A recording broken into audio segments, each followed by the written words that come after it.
एकत्र झालेली आपल्याला दिसून राहिली आहे.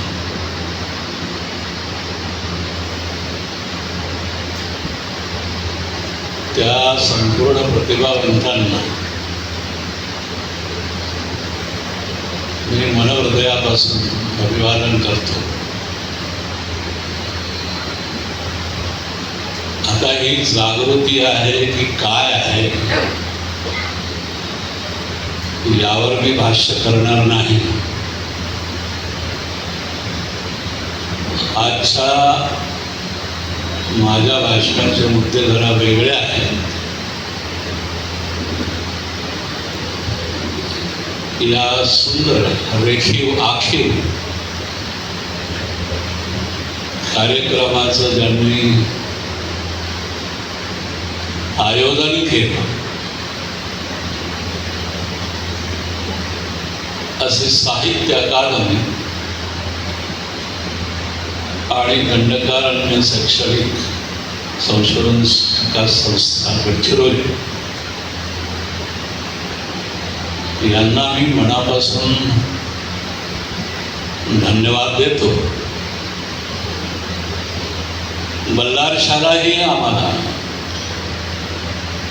ही संधी साहित्य अकादमीने दिली होती. आदिवासी साहित्य के विविध आयाम असा आमचा विषय होता आणि महाराष्ट्रातील आदिवासी साहित्य हा तुम्ही विषय घेतला. त्यावेळेला मी साहित्य अकादमीचा सभासद होतो. आता प्रमोद मुनघाटे सभासद आहेत. चेहरे बदलले पण कार्य तेच. तेव्हा अध्यक्ष महोदय मुनघाटे सर पहिले आपले आणि मग संस्थेचे मी मनापासून आभार मानतो. खरं म्हणजे अकादमीने आदिवासींना सन्मान द्यावा ही फार मोठी आणि ऐतिहासिक घटना आहे. कारण अकादमी आहे हेच आम्हाला माहीत नव्हतं. ते माझ्यासाठी स्वप्न होतं. पण भालचंद्र नेमाडेंनी सरळ सरळ फोनवर माझी नियुक्ती मला सांगितली आणि तुरंत पत्र पाठवलं. You are selected as a member of Academy. You please arrive to Bombay. मला आश्चर्याचा धक्का बसला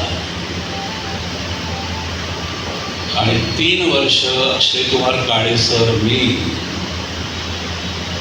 आणि बाकी 7 मेंबर्स महाराष्ट्राच्या अकादमीवर नॉमिनेटेड नियुक्त सदस्य झालो. काय केलं, किती दिवे लावले, किती घोडे मारले आणि काय नाही केलं हे सांगत नाही बसत. कारण मला माहीत आहे की वरच्या पातळीवर आदिवासींचा आवाज फक्त घुमतो, कार्यान्वित होत नाही. जसं जयपाल सिंग मुंडांचा आवाज राज्यघटनेच्या मंचावर उभारला, बाबासाहेबांची भांडणं झाली.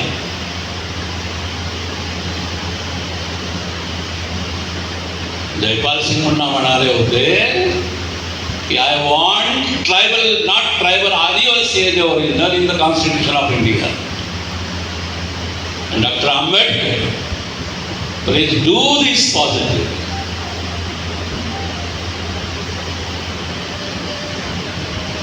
बाबासाहेबांची सहमती होती, ते अवश्य करू शकले असते. पण आंबेडकर एका ठिकाणी म्हणाले की सवर्णांची संख्या राज्यघटनेच्या सभागृहात जास्त होती, मला माझ्या मताप्रमाणे काहीच करता आलं नाही. असे अनेक क्लॉज आहेत. There are so many articles which are against my opinion. मजबूर थे बाबा साहेब, होऊ शकतं काही मजबुरी असेल. आदिवासी शब्द संविधानात आला नाही. काय आला मग? Scheduled tribes. आता आम्हाला ते बदलवण्याची गरज आहे. संविधान बदला असं मी म्हणणार नाही,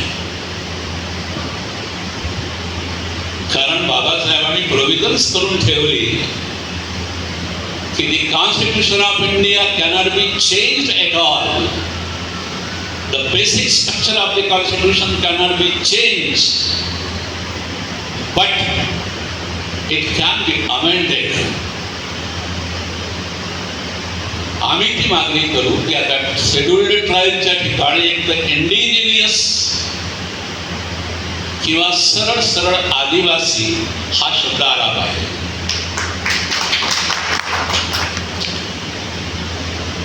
we don't want scheduled tribes. मी इथे काही प्रश्न मांडणार आहे. जी निर्मला पुतुल जशी म्हणते ना, ती चिकनी चुपडी बात करणं मैं नहीं जानती. निर्मला पुतुलची कविता आहे. तसं चिकण्या चुपड्या गोष्टी करणं मला पसंत नाही. माझा स्वभाव सारा महाराष्ट्र जाणतो, सर्व स्टेट फॉरवर्ड. मनामध्ये माझ्या कपट नाही.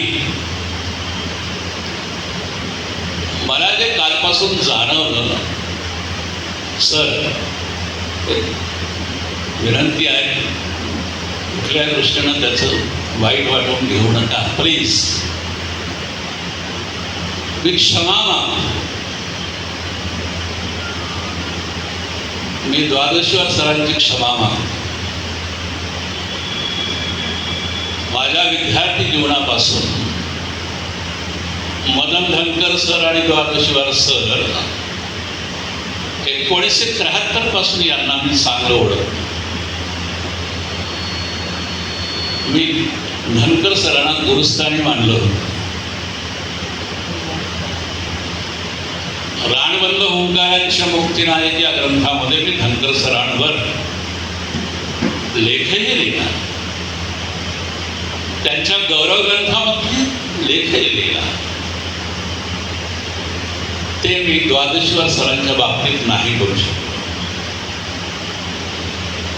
आता कालपासून मी विचार करत होतो की इथे जे जे वक्ते बोलले सर्वांनी पहिल्या साहित्य संमेलनाचा गौरवपूर्ण उल्लेख केला. त्या सर्वांना मी मनापासून धन्यवाद देतो.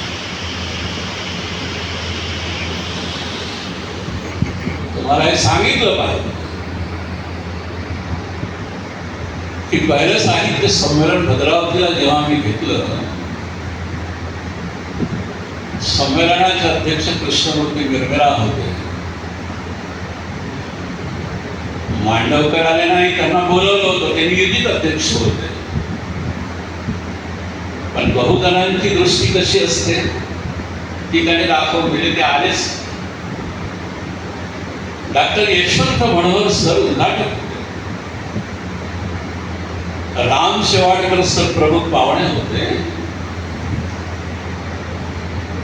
आणि तुम्हाला हे सांगून टाकलं की द्वादशीवर सर त्यांना विषय दिला होता. गेस्ट होते, चीफ गेस्ट परिसंवादाचे. ते पहिले संमेलन. दुर्दैवाने कालच्या भाषणामध्ये सर तुम्ही साधा उल्लेख केला, स्वतः साक्षी होतो तुम्ही भद्रावतीला. आणि काय सांगितलं तुम्ही आम्हाला, असं मी बोलू नये पण बोललं पाहिजे. आता खूप पाहिलं, खूप सहन केला. हे असं जर चित्र चाललं असेल तर आमचं काय होईल हा एक मुद्दा. कोणीही भाष्य केलं नाही कार्याबाबत. मोठी माणसंही कशी चूक करतात याचं हे उदाहरण आहे. दुसरा एक दुसरा प्रश्न माझ्या पुढे असं निर्माण झाला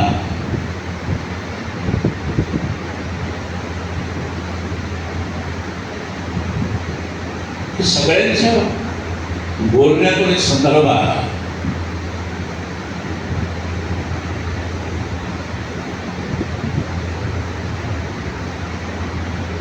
की आदिवासी हे या देशाचे मूळ निवासी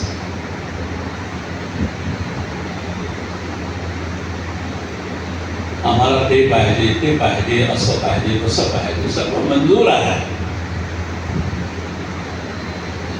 या परिसंवादामध्ये संघर्ष शब्द आला, अनेकदा संघर्ष आला.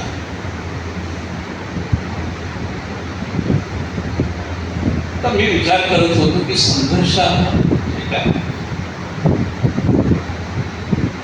कोणी कोणाशी संघर्ष करायचा आणि किती काळ करायचा, त्या संघर्षाचं रूप सांगा. की आता तलवारी घेऊन लढाई करायला जायचं आणि या दुश्मनांना टिकून मारायचं खुले आम, हाच एक मार्ग राहिला. याला संघर्ष मारायचा. आणि साहित्य मी स्वतः कंटाळलो आता लिखाण करून की हे साहित्य कशासाठी.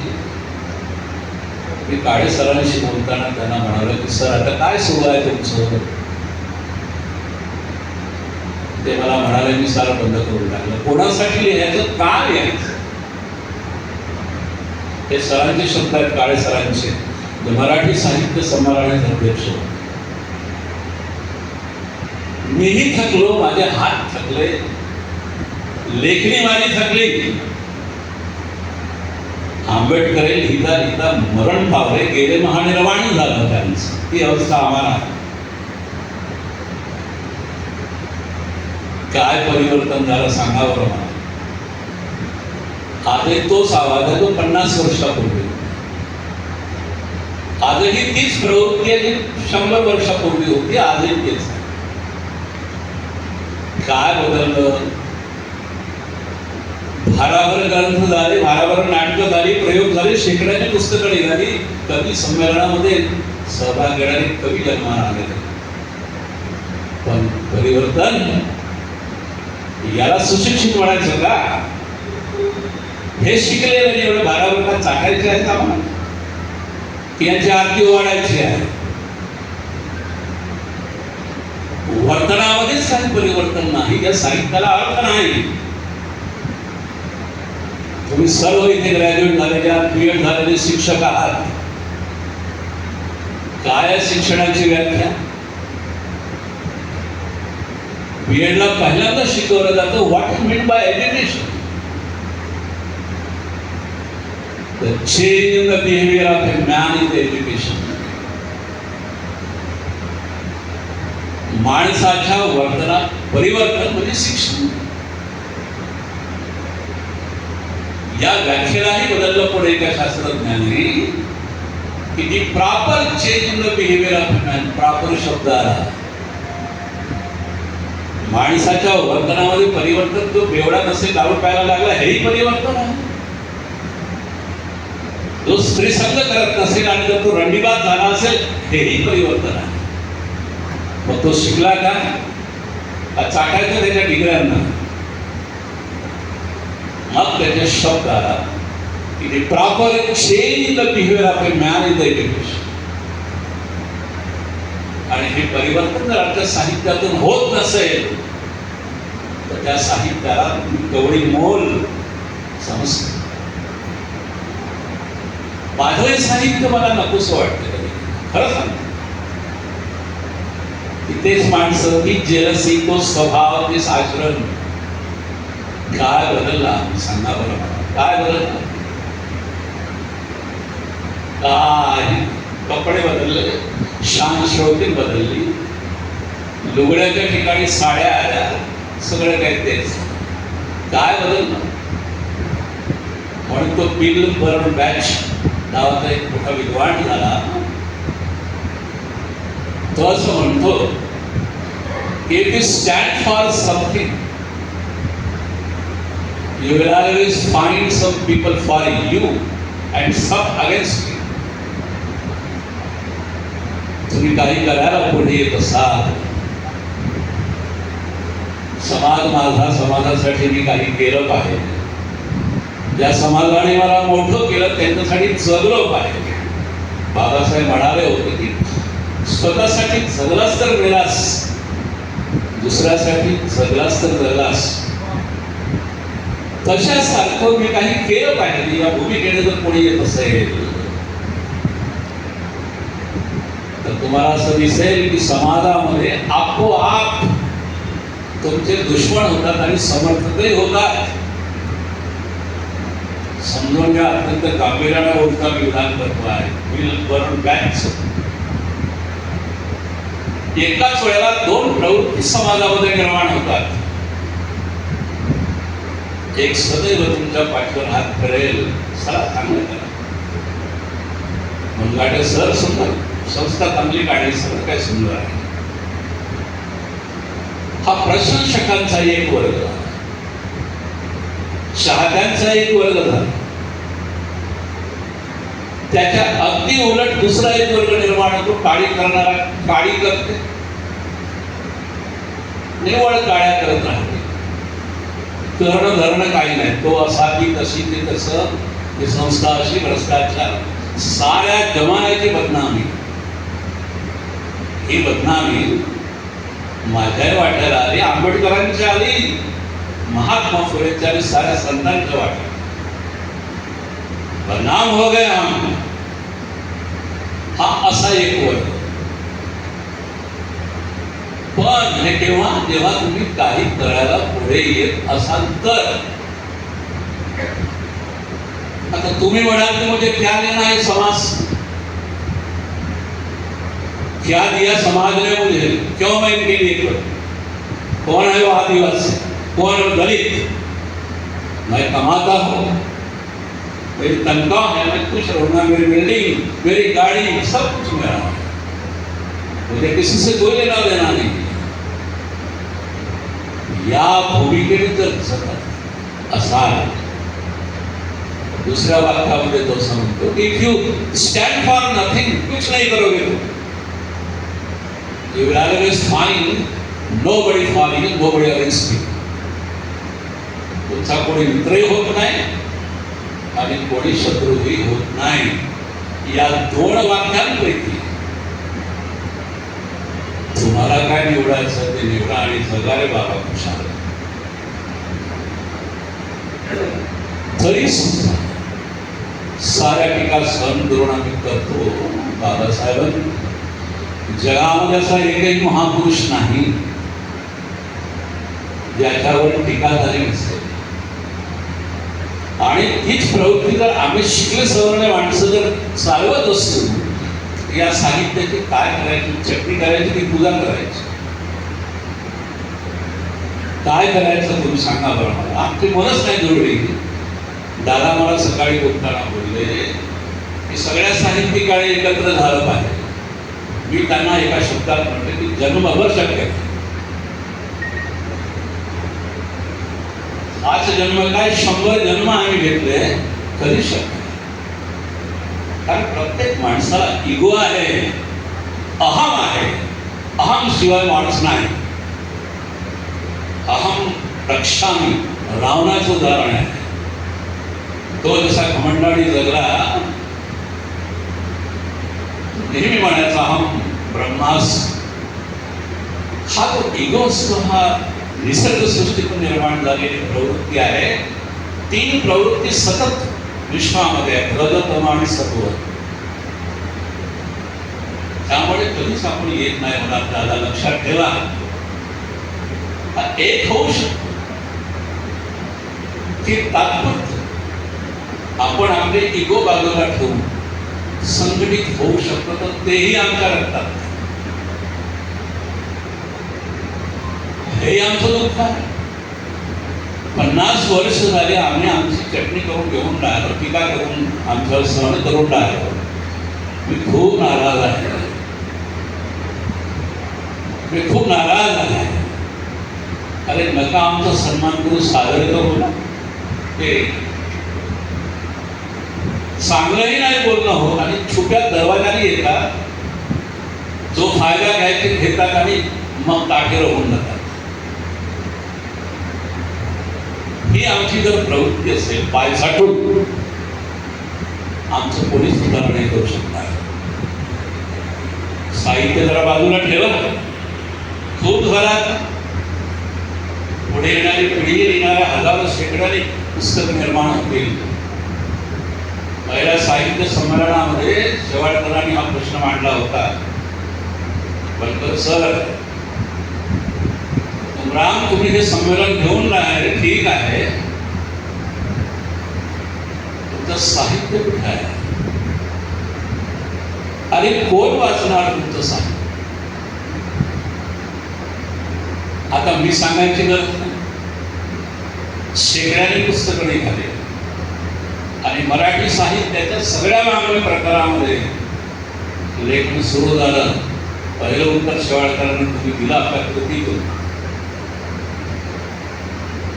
पण परिवर्तनाचा जेव्हा प्रश्न येतो तेव्हा निराशाच आहे, शून्य अंधार आहे. एक प्रश्न तुम्हाला विचारतो आणि मग मी थांबतो. 1 तास 2 तास बोलू शकतो, माझी ताकद आहे. सर म्हणाले की तुम्ही बेशक बोला, पण चांगलं भाषण ज्याला म्हणतात ते जेव्हा रसिक तंद्रीमध्ये येतात, ऐकण्यामध्ये लीन होतात, तेव्हा सापलं पाहिजे. ते शेवाळकरांची वाक्य आहे. तो फॉर्म्युला मी वापरण्याचा प्रयत्न करतो. प्रश्न माझा असा आहे की तुम्ही आता नका सोडू. आम्ही आदिवासी राजे, कोणत्या राजाने, जंगल के राजाने,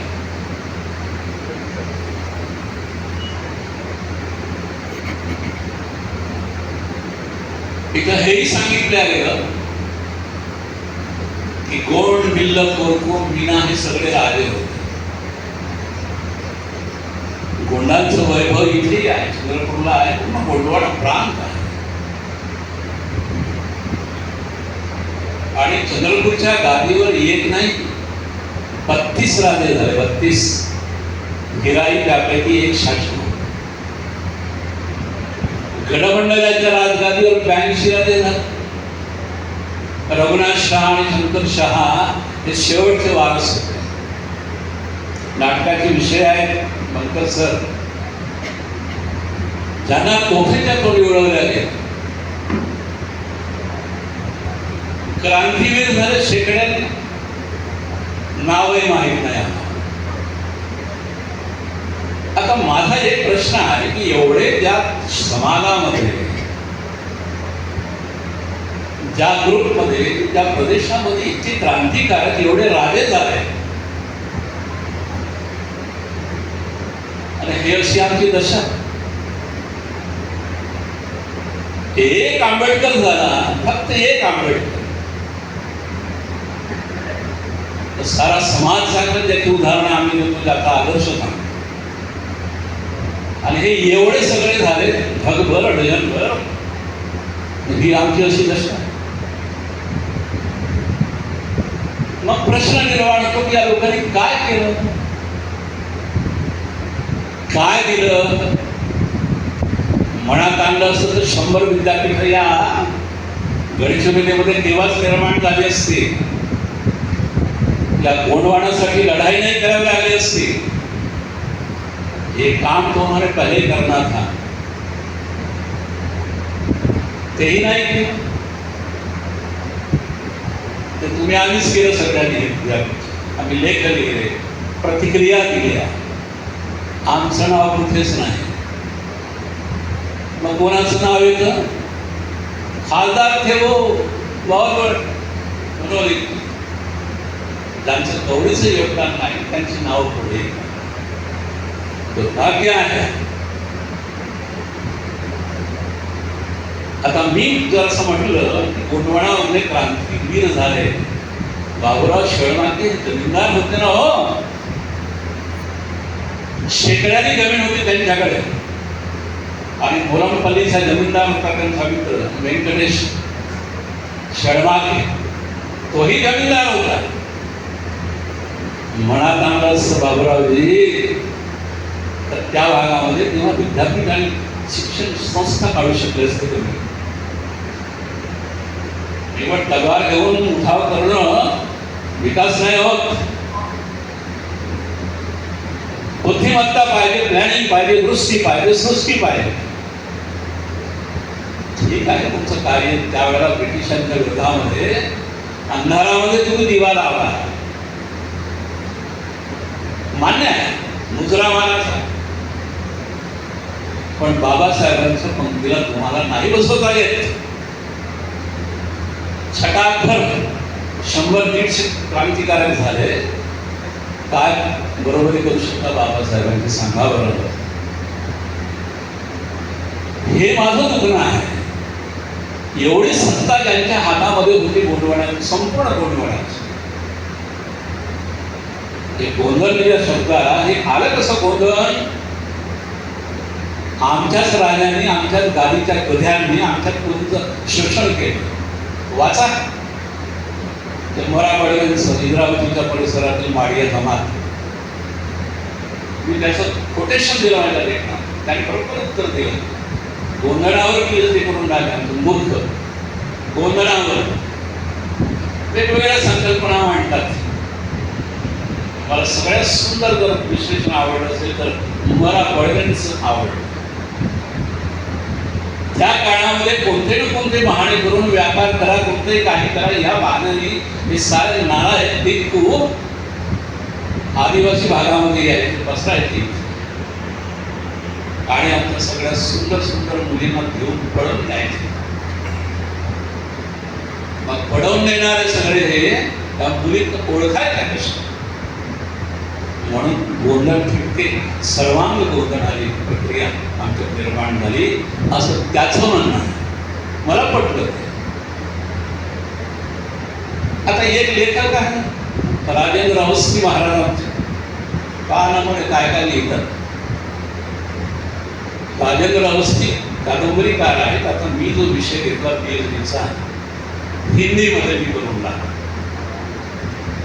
लोक आता या वयामध्ये झोपतात, दवाई घेऊन पडून राहतात. मी नाही बोलत, मरेपर्यंत शिकत राहायचं या उद्देशाने मी आता रिसर्च करून आलो हिंदीमध्ये. झाला माझा ते पूर्ण आला. दावीद मॅडम त्याच्यामध्ये अवस्थी महाराजांचं आम्ही लेखन जेव्हा लेखन करत होतो माडियांवर, त्याने एक लोकगीत दिला आहे. तर प्रश्न आहे, तुम्ही आता जरा गंभीरच चालले, माझा वेळ संपत आहे, फक्त 10 मिनिटं घेतो आणि मग थांबतो. मी तुम्हाला मिळवून ठेवू शकतो, प्रश्न तो नाही, पण नको. त्या अवस्थेने एक लोकगीत दिला आहे, त्याचा आशय फक्त सांगतो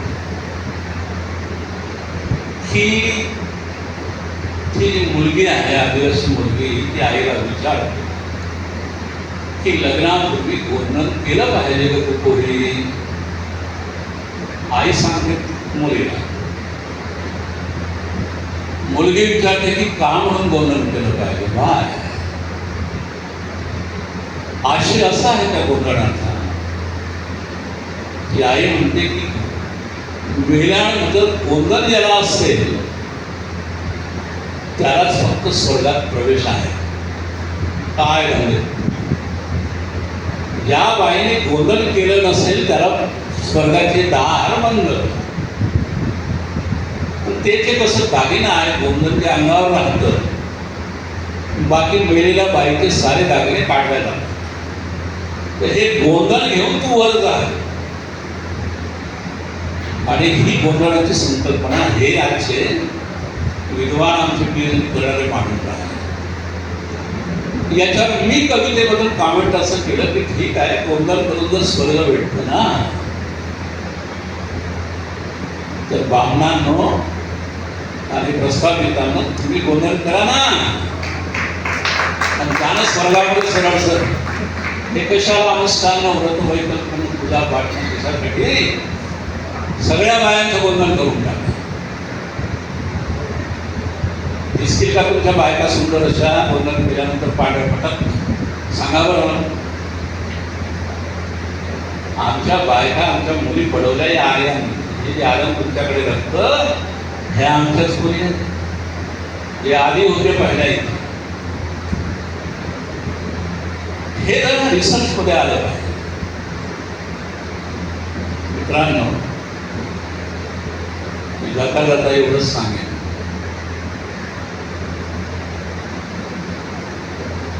की आदिवासी साहित्य हे काही गुणांच्या मक्तेदारीचे साहित्य नाही. आम्ही लिहायला लागलो, आनंद आहे आम्हाला. या गुणवणामध्ये आम्ही राज्य केलं, हेही मान्य आहे. आता एक शेवटचा प्रश्न मी टाकतो तुमच्या पुढे की बिरसा मुंडांनी जी लढाई केली, नाटकं लिहिली, आनंदाची गोष्ट आहे, तुमचं कौतुक करतो. आता नाटक का निर्माण करत नाही आमच्या विनोदा हा एक प्रश्न मांडला. दादाने एक प्रश्न मांडला की तुम्ही आमच्या मुलीशी लग्न करता का? कालचा प्रश्न. या सगळ्यांची उत्तरं देणं माझं काम आहे. मी तुम्हाला हे सांगून देतो की आमच्या अनेक खोली गैर आदिवासीच्या घरात आहे. आता काय बोलतो, अनेक खोली चांगल्या चांगल्या मुली, कारण आमच्या खोलींना आमचे मुलं पसंत नाही. ही फॅक्ट आहे, हे मान्य करा. तो काळाचा आहे, तो चेपटाचा आहे, तो असाच आहे, तो तसाच आहे, रिजेक्टेड. मग तिला कसा पाहिजे? गोरा गोंडा शान हे ते. आणि या आमच्या अनेक विशेषतः प्रधानांमध्ये माझ्या जातीत, बाकीचं नाही बोलत, पण प्रधानांच्या अनेक खोली नॉन ट्रायबलच्या घरात नांदून राहतात. हे आमचं कल्चर आहे आणि आम्ही कल्चर सांगतो.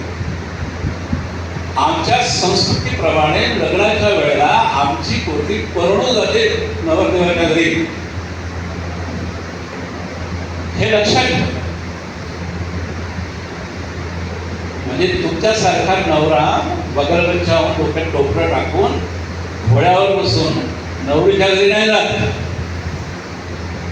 नवरी येते नवरदेवाच्या घरी आणि नवरदेवाच्या घरी लग्न लागते. ही आमची संस्कृती आहे.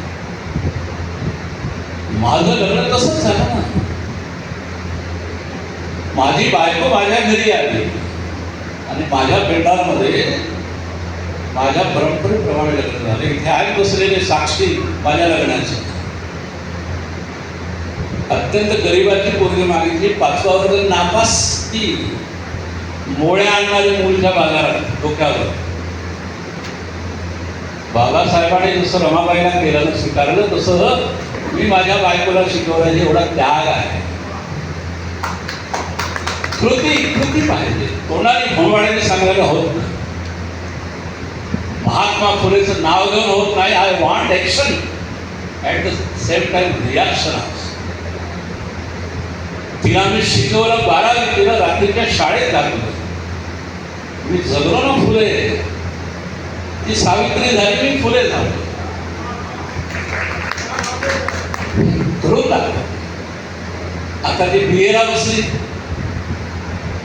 आणि हे सांगताना मला अभिमान आहे की तिला मी MA करेन आणि PhD ही करून लागतोय. अरे माझ्या साहित्यात 7 लोक PhD झाले आणि 3 लोक करून राहिले, म्हणजे 10 PhDचा रेकॉर्ड झाली.